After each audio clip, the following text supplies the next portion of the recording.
Well, the crowd had gone home from the temple and they had dispersed, and it was getting kind of late, getting dark.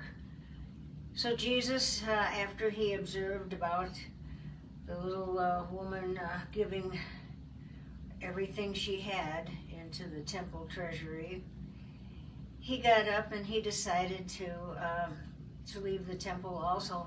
And one by one, I mean, you can imagine evening has fallen and maybe there's crickets chirping, maybe there's a coolness coming over, but he's leaving, all the commotion is gone, and one by one, his disciples were kind of hanging around, and so they decided to walk with him and leave the temple grounds. And as they were walking, Jesus saw the Mount of Olives over to their right there, and he said, oh, let's just, we don't have to go all the way up, but let's just sit here for a while and rest. And because Jesus was really feeling kind of melancholy.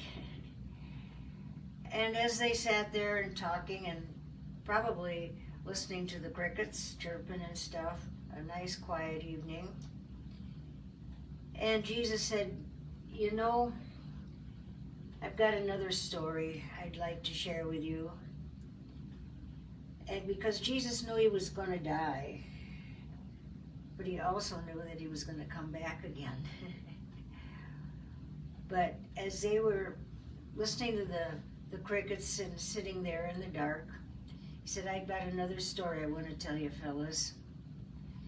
He said, there were 10 virgins, 10 unmarried women, young ladies, and they each had a lamp, and they were to go out in front of the house where the wedding was going to be, and they were supposed to take their lanterns out there and wait for the bridegroom to come. It was going to be a nighttime wedding, and they were going to wait for the bridegroom to come down the path to the wedding.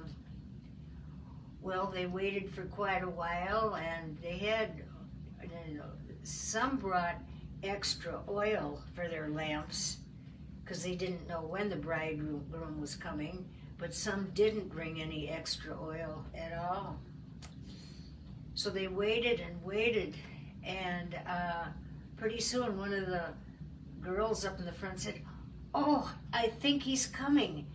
I think I see him coming. It's dark, but I think I see him coming. And so they were so joyous, and they turned their lamps up full to light the way for the bridegroom. But there were 5 others who didn't bring any oil. Their lamps went out, and they couldn't see where they were going. They couldn't be part of the party because it was pitch dark outside, and they all got scattered.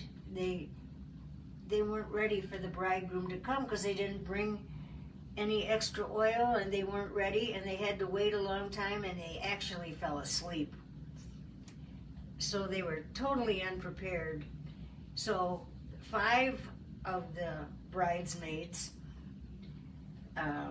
they came into the house with the bridegroom, or whatever you call them, bridesmaids, bridegroom, whatever they were, part of the wedding party. They came in and into the house, and then the door was shut. And the others were totally lost out there. It was so pitch dark, they didn't know where they were, and the others had gone around the corner and through some trees and stuff. They didn't know where the wedding party even went. But the wedding party was in the house, and they were going to start getting prepared for the wedding. And the others were locked out because they weren't ready. Just fell asleep, didn't have enough oil or anything. And Jesus used that as an example, because Jesus knew that he's going to come again. He's called our bridegroom, and he's coming to marry us. We're called the bride of Christ, those who love him. Man or woman, we're called the bride of Christ, and he's our bridegroom. And by this, Jesus is telling him that he is going to come again, and we should be ready for him. There's going to be a wonderful wedding happening when we will be part of the family of God. But they weren't ready at all. So this is why we need to be ready, because the Lord says he's coming again, and he's given us a lot of clues in the scriptures, which I haven't even touched on, of how soon it would be, when it would be. But we know the time is getting closer by certain signs that we look for, and we haven't gotten into all of those at all.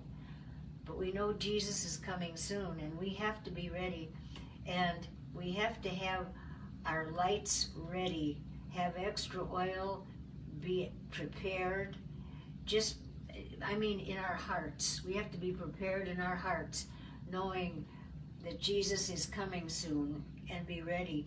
This reminds me of another very true story in history, a long time ago, back when Noah's Ark.